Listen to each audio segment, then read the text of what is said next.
Hi, this is Lee at Sensory Guru. For the last few weeks I've been doing tons and tons of online demos of our latest software, Magic Eye Effects. And obviously I think a lot of people don't kind of understand how it came to be. So I thought I'd do a quick video just to kind of explain the background. Going back to 2011, we made a software called Sensory Eye Effects, which was essentially designed to lower the access demand from a content perspective to enable people with complex needs to interact with the technology, particularly using eye tracking, but also other input devices.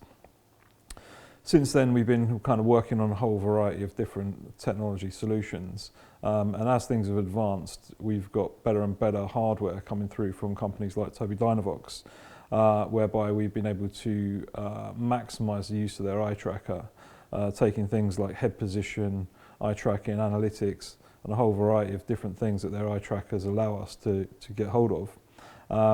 And we can utilize that within kind of assessment contexts, within game context, and so on. So we set about kind of redefining what Sensory Eye Effects was about, going back to the basics of looking at kind of figure ground, so being able to differentiate different objects, looking at the logic of interaction, so how people would actually engage with the technology in the first instance.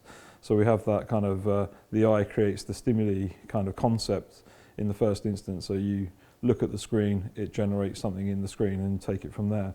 Over the years, there's been tons and tons of feature requests and things like that from therapists and educators and parents that the list has been extensive, and obviously over time we've kind of met people with all kinds of different complex requirements, and we've been kind of developing and tweaking and testing and trying out different things, and in so doing we managed to incorporate a whole bunch of things. So some of the things that are really worth noting are things like multiple concurrent cursors, so we can have 4 different cursors in the screen at one time, which means that you can have an Xbox and an eye tracker, and Xbox controller that is, and an eye tracking device, and a touch device, and a mouse, all interacting in the screen at the same time, which helps people kind of navigate and find things in a interactive scene that might be kind of relevant.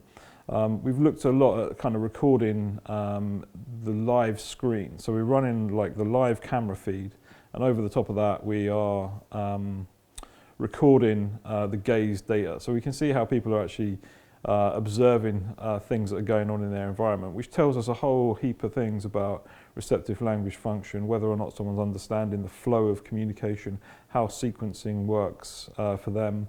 And it gives us a lot of information about their nuanced communication. And I think this is one of the key things that we've been focusing on, is the idea of basically amplifying existing capabilities, because over the years I've met and worked with hundreds of people who have difficulty expressing their communication and connecting with the world around them.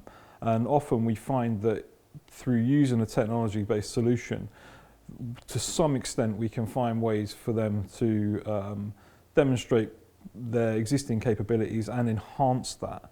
So it's kind of sort of shining the light on that. And within Magic Eye Effects now, we've incorporated an advanced analytics system. So you can record what's going on in the screen, you can record all of the eye tracking data, you can record a front camera, so you actually see the user's eyes as well, and you can view that back in our Magic Analytics player side by side. And we know this is going to provide a whole heap of different possibilities for therapists, and this is something that we're really passionate about, is actually enabling therapists to reach a wider array of people, because obviously we see them working with people with ALS and motor neuron disease and various different neurodegenerative conditions. We work with people who are working with brain injury,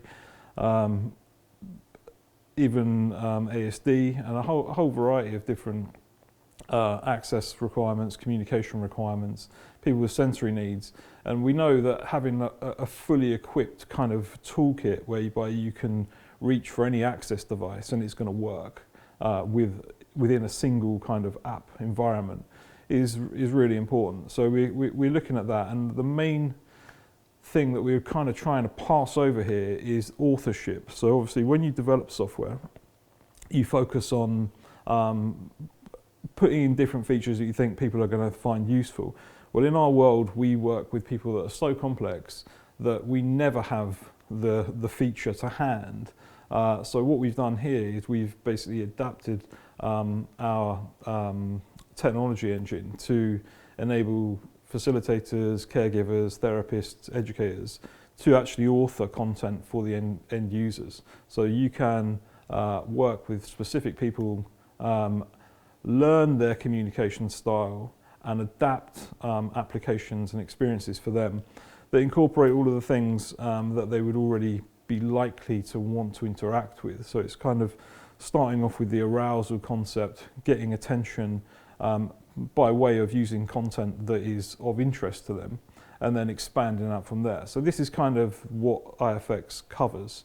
And the feedback we've had so far has been very positive, and I'm sure that if you by chance get your hands on a copy of this software, you'll experience that there's a whole heap of things that you can do there to connect people with the world around them. So check it out, and yeah, hope to see you somewhere soon. Thank you.